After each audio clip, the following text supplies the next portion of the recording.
If the Wisconsin 14 keep playing hide and seek instead of getting back to work, it's going to cost them. Today, Republicans in the state Senate voted to approve a resolution that fines the missing Democrats $100 for each session day that they miss.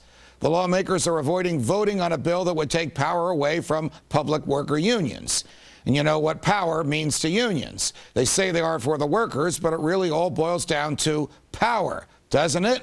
And I'm not just saying that. Even union leaders have admitted to it. Listen to what former general counsel of the NEA, the National Education Association, which is the largest union in the United States, once said about putting power before children. Despite what some among us would like to believe, it is not because we care about children, and it is not because we have a vision of a great public school for every child. NEA and its affiliates are effective advocates because we have power. And we have power because there are more than 3.2 million people who are willing to pay us hundreds of millions of dollars in dues each year. Unbelievable. That is the lawyer for the largest union in the United States. You can't make this stuff up. If you put that in a script, in a movie, no one would find it believable. Joining us now with more facts about unions you might not know about is Tim Phillips, president of Americans for Prosperity. Tim, it's a pleasure. Welcome back to the Glenn Beck program. I mean, this guy that we just listened to is really unbelievable. It's about the millions of dollars in dues, and it's about our power. It's not about what we do for the kids. Question, is that typical of labor union leadership of public sector unions in the United States of America today, Tim? Judge, too often these union bosses do put their own health care pensions and benefits and salaries above the public good.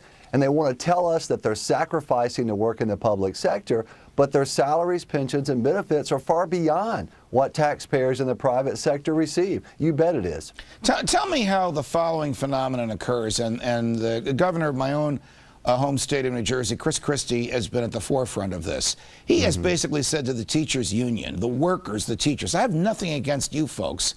It's the leadership of your union that has taken these dues from you and used it for political means and given themselves these fantastic salaries and these wonderful benefits. So question, how do hardworking, blue-collar, salt-of-the-earth people elect these crazies to lead their unions like the guy we just listened to?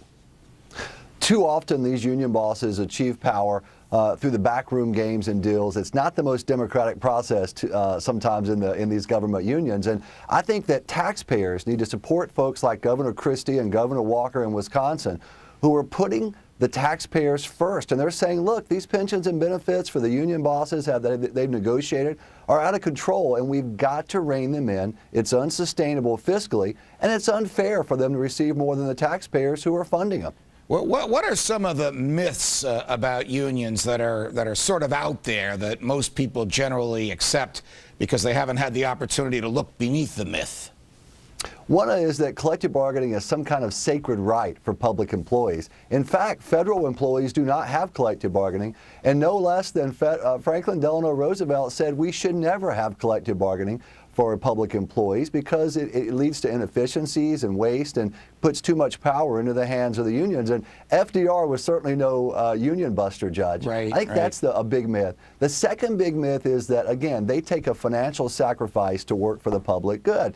And that's just not true. Their salaries, pensions, benefits are far beyond what folks in the private sector receive. A federal worker, the average federal worker, receives $123,000 a year before you add in pensions and benefits. That's hardly sacrifice. Got to be well above the national average for whatever the comparable job would be in the private sector.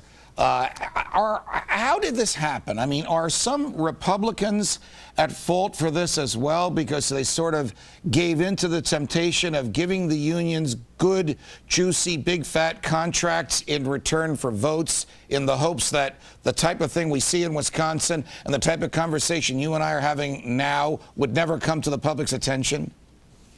That's exactly right. Both parties have been susceptible to this union pressure. And think about it. You're in Wisconsin. The union boss sitting across the table from you as an elected official represents 150,000 people across the state. Right. They're all paying forced dues. They have a big payroll to pump into the elections. Most of these politicians cave in a heartbeat, and that's wrong. That's why I really applaud these governors like Walker and Christie who are standing up for taxpayers and saying, look, it's time to rein this in. But it's collective bargaining that's doing it. Got it. Tim Phillips, it's a pleasure. Thanks for joining us. You bet.